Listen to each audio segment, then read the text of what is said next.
અમારી શાળાનું નામ કાંકરોલ પ્રાથમિક શાળા નંબર 1 છે। અમે અહીંયા વિભાગ 5માં છીએ, ગાણિતિક નમૂના। ભારતનું રેલવે તંત્ર વિશ્વના સૌથી મોટા રેલવે તંત્રોમાંનું એક છે, જેથી ભારતમાં દિન પ્રતિદિન રેલવેમાં વિવિધ પ્રકારના સુધારા આપણને જોવા મળે છે।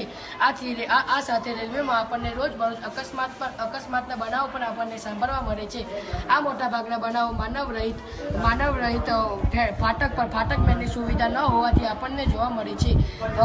આજનો મારો આ પ્રયોગ આ સમસ્યાના નિવારણ માટે મેં એક ઓટોમેટિક ફાટક બનાવ્યું છે।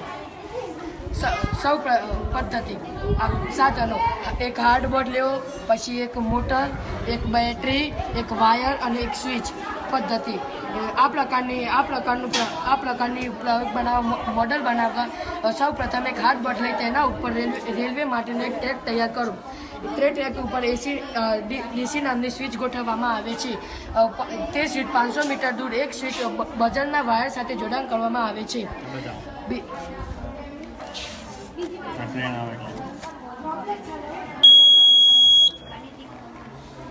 પછી બીજી સ્વિચ પછી થોડા ઘણા દૂર બીજી એક સ્વિચ હોય છે, તેનું જોડાણ ફાટક સાથે કરેલ હોય છે। તેના પરથી ટ્રેન જતા ફાટક બંધ થઈ જાય છે અને વાહન વ્યવહાર બંધ થઈ જાય છે। અને થોડા ઘણો દૂર ફાટકની બીજી સાઈડ 200 મીટર દૂર બીજી અમારી શાળાનું નામ કાંકરોલ પ્રાથમિક શાળા છે। અમે કાંકરોલ પ્રાથમિક શાળા નંબર 1 માંથી આવીએ છીએ। અમારું સ્કૂલનું નામ મેડિકલ ઇમરજન્સી રિસ્પોન્સ સિસ્ટમ છે। અમારો વિભાગ છે સ્વાસ્થ્ય અને સ્વચ્છતા।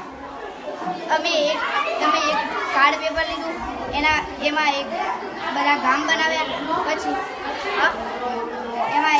બધા ગામ બનાવ્યા, પછી એક મોટી હોસ્પિટલ બનાવી અને બધા ગામો પાસે લાઇટો અલગ અલગ રંગની લાઇટ મૂકી અને હોસ્પિટલની બાજુમાં એક થાંભલો ઊભો કરી બધી અલગ અલગ કલરની લાઇટો લગાવી અને દરેક ગામ દીઠ એક માણસ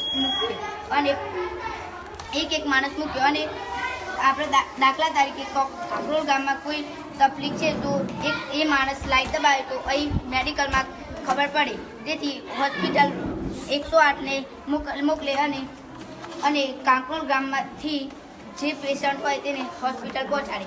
અને ઇમરજન્સી કેસ માટે આ ખૂબ સારો ઉપયોગ કરી શકીએ છીએ। મારી શાળાનું નામ કાંકરોલ પ્રાથમિક શાળા નંબર 1 છે। અમે ધોરણ 8માં ભણીએ છીએ। એટીએમનું નામ ઓટોમેટિક ટેલર મશીન છે। એટીએમમાંથી સરળતાથી પૈસા કાઢી શકાય છે। એટીએમ બનાવવા સૌ પ્રથમ ચાર લંબચોરસ એક સરખા ભાગમાં ઘસાડો, તેમાં એક પૂંઠાને કટર વડે વચ્ચે કાપો કરો અને એક નીચે કાપો કરો। નીચે કાપો કર્યા બાદ તે પૂંઠાઓને એકબીજા સાથે ગુંદર વડે ચોંટાડી દો। ગુંદર વડે ચોંટાડ્યા બાદ જે બોક્સ તૈયાર થઈ હોય તે બોક્સમાં કાપા મૂકેલી જગ્યાએ એક આડું પૂંઠું ગોઠવ્યા બાદ નીચે બીજું એક ડાળ પડતું પૂંઠું ગોઠવો। તે તૈયાર થઈ જાય બાદ એક નળાકાર ભાગ લઈ જ્યાં ગોળ કાપવાની જગ્યા મૂકી હોય ત્યાં તે નળાકાર ભાગ મૂકો। ગોળાકાર ભાગમાં પૈસા નાખી એટીએમનો ઉપયોગ કરી